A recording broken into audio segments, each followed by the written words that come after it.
Hi, welcome to Japan by Food. I'm your host, Shizuka Anderson. Today I am in Nagoya again, and I'm in the Osu Shopping District, which was historically an entertainment district, but today it's known for having some of the best street foods in Nagoya, as well as the greatest bargains. And there's a wonderful secondhand marketplace here. But today I'm going to be shown around by a wonderful tour guide from buyfood.com.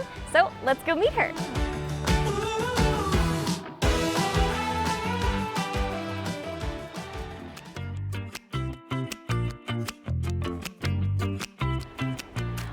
I see your tour guide. She's over there.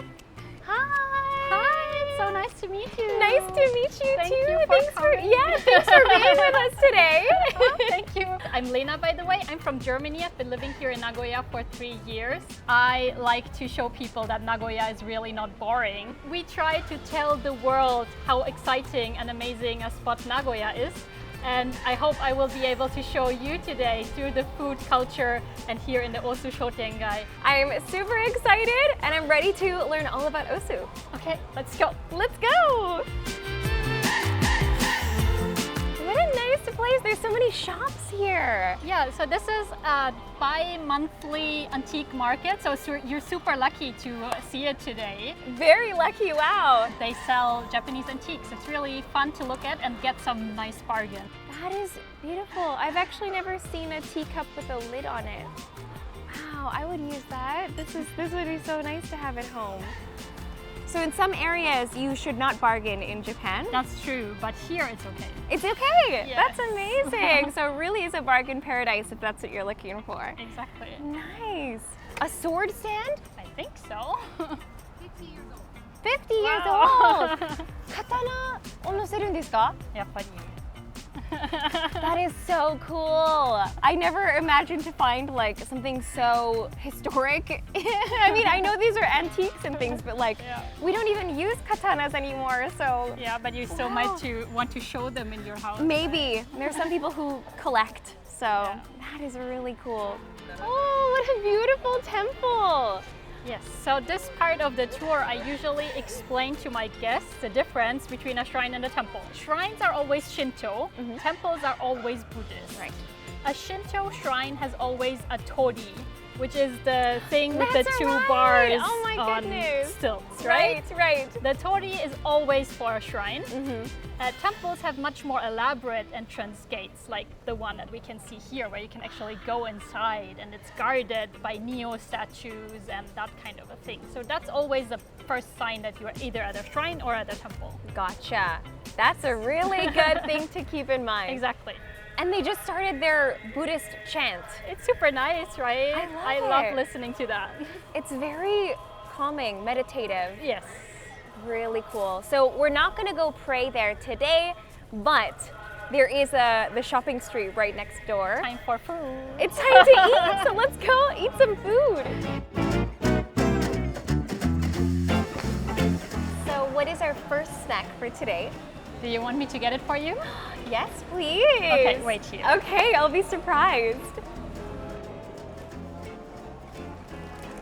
Here you are. There it is. It looks super cute. Right. The wrapping is beautiful. It's called Uiro, but it's very popular here in Nagoya and 5 different flavors for you to choose from. Ooh, so I love go it. ahead and open. Thank you. Oh, what a lovely little gift this makes. It's cute, right? Do you know what the flavors are? Yes. So this is plain sakura, matcha, brown sugar, and this one is red bean paste. Ooh. All right, let's give it a try. Uiro. Famous in Nagoya. Itadakimasu.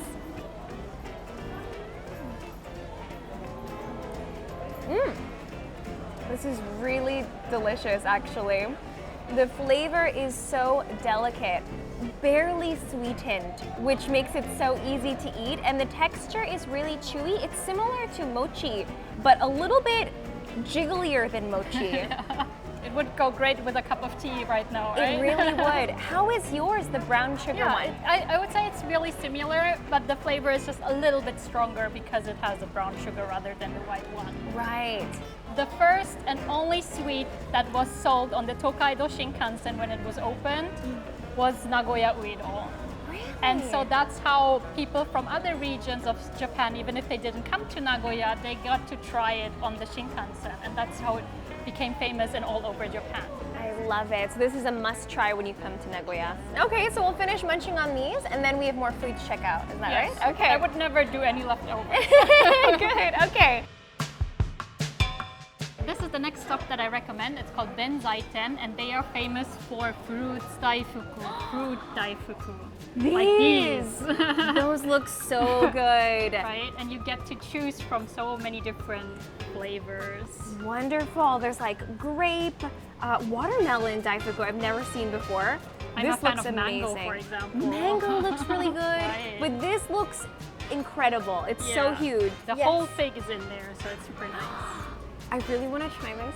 Okay, All let's right, get that one. let's get this one then.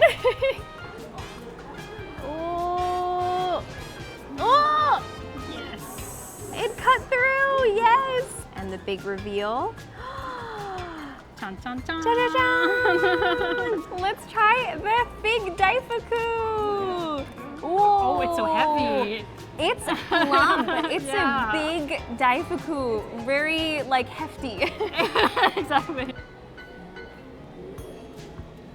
Mmm. Mmm. Right? That is so juicy. I've never had a fig daifuku before. I think I've never had a fig as sweet and flavorful as this one. Me neither. We cannot forget there's a little bit of bean paste surrounding the fig, Yes. which gives it that classic daifuku taste, but extra juicy. Yeah. Mmm, very tasty. Mmm. And it's like, So chewy. we're already here. This is our next stop. Ooh. And I mean, onigiri is something you get everywhere in Japan, Yes. right? But here in Nagoya, we have special onigiri. Really? Yes, they What's the are famous one? smaller and they're called tenmusu. Really? It's for tempura musubi, tenmusu. What kind of tempura is in it though? It's shrimp tempura. Oh, yum. Okay. Right? Shrimp is actually the official seafood of Aichi Prefecture. No way. Yes. All right. And they have a shop with the largest shrimp here in Nagoya, and it's more than 30 centimeters, like deep fried this size. There are so many different flavors here, but we are going to get this one. That one. Tenmusu.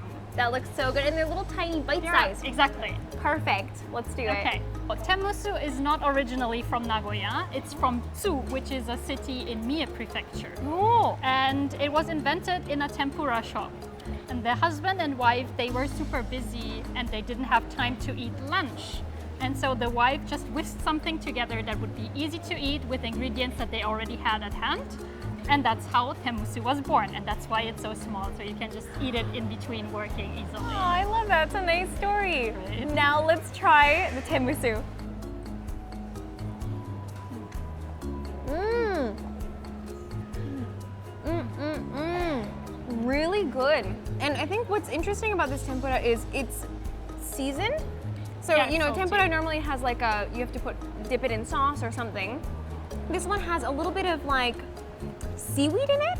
No, it's got like green onions. Yeah. It's salted. It has a lot of Yes. flavor. Yes. So yeah, it's a really, really tasty bite.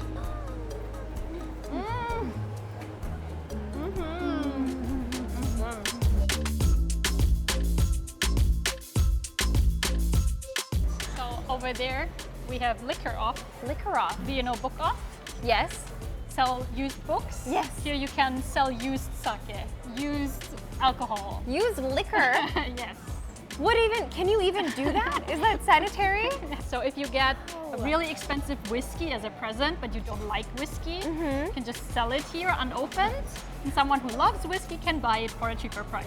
What a great idea. If you're looking for a really high-end Japanese whiskey, this is probably where to go. Yes. Okay, what do you think about this one with the big LED screen and everything? I have no idea what this is. It looks very traditional, On the but one hand. also very modern. Right? So this is Banshoji. It's a temple, and it's actually pretty important. It was built by Oda Nobunaga's father. What? And then it was moved here when Nagoya was built in the beginning of the 17th century. It's really an important part of Osu, and as you can see, it's really cool. Very suspenseful music.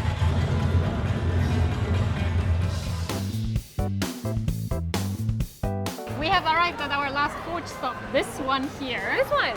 It's actually not Japanese food, it's Taiwanese food. Oh, okay. They are selling Paozu, and the shop is super popular here in Osu, and everyone who comes here needs to try this. Really? Yes. Okay, we got it.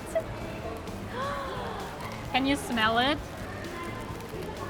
It smells amazing. It smells like sesame. Yes.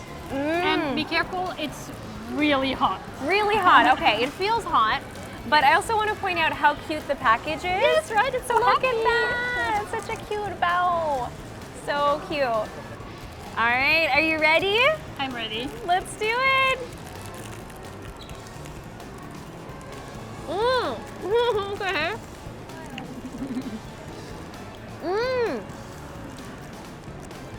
That is very good. Very soupy. The moment you take a bite, just explodes with meat juice. The soup is so good. It's got a really just the right amount of saltiness that makes you want to go in for another bite. It's like eating, I mean, the taste is totally different, but it's kind of like, you know, when you eat McDonald's French fries, they're super addictive, that saltiness. That's what it's like. You just want to go in for some more. Yes. Really good. And with that, I'm going to take another bite. The bun is really tasty. It's grilled on the bottom, so it's nice and crispy on the underside. And fluffy on the top. Right? It's like a combination of a steamed bun and a gyoza. Or a shōdonpo. Yeah. It's really good. Really tasty. Well, thank you so much for showing me around Osu today. My pleasure. It was super fun. Oh, thank you. And the food was absolutely amazing. Yeah, Osu has a lot to offer. Not only the food that I showed today, but so much more as well. And then also a lot of cultural things that I hope I was able to convey to you today. Yes, so if you want to eat even more than we showed you today, make sure to try out Lena's tour. You can actually sign up for this very tour on buyfood.com. You'll be waiting. I'll be waiting. All right, if you guys enjoyed this video, make sure to like, comment, share, and subscribe. We'll see you guys very soon in another video. Thanks so much. Thank you too. And bye.